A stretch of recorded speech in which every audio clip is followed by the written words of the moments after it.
So problem 2 of the calc knowledge pretest asks us to determine which of the three graphs is the graph f of x and the first derivative f of x and the second derivative of f of x. And this is going to take a good bit of logic and understanding of the relationship between the derivative of a graph and a graph. So here, I've just put a key relationship between the graph and its derivative. So when the graph of a function f of x is increasing, then the derivative of that graph is positive and vice versa.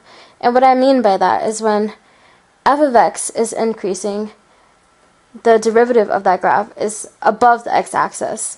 And vice versa, when f of x is decreasing, the slope is negative, then the derivative of that graph is below the x-axis. So this is going to help us figure out which one is the derivative of which graphs.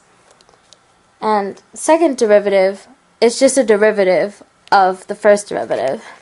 So we can just use that to find the relationship between all three graphs. So let's choose a point to analyze. We should look at this point. And I'm looking at this point because a lot of interesting things are happening at this point that can give away which graph is which. For example, one graph, the red graph, B, is going from below the x-axis to above it. The blue graph is going from above the x-axis to below it. And the green graph is turning from increasing to decreasing. So let's say we want to guess that the green graph is f of x.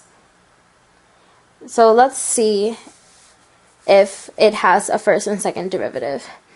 So the green graph is increasing, and then it starts to decrease.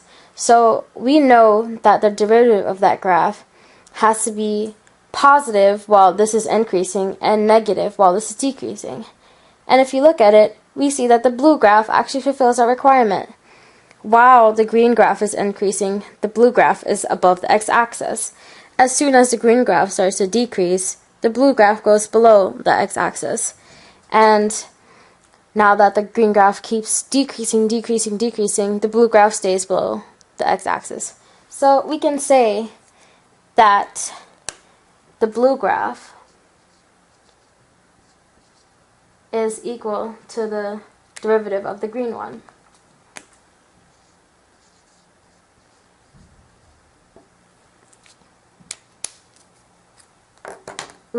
Just to be sure that the red function is not the derivative of the green one, let's just check. So we know that while this graph is increasing, its derivative should be above the x-axis.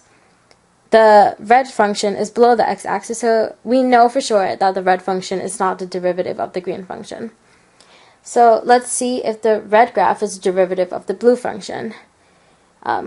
So the blue function is increasing, and the red function is below the x-axis. So we know again for sure that the red function is not the derivative of the blue function. And if it's not the derivative of the blue function or the green function, then it must be the original graph, f of x.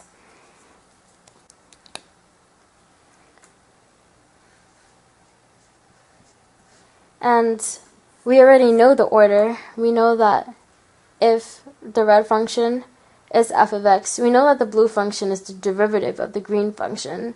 So that must mean that the green function is f prime of x, and the blue function is f prime double prime of x. So let's just make sure that this works. So while the red function is increasing, it keeps increasing until this point. So that must mean that the green function must be above the x-axis until this point. And indeed it is. As soon as the red function starts decreasing, the green function goes below the x-axis. It turns negative. So that's a check. And we already proved that the blue function is a derivative of the green function. So we sorted it out and figured out the relationship between all three functions.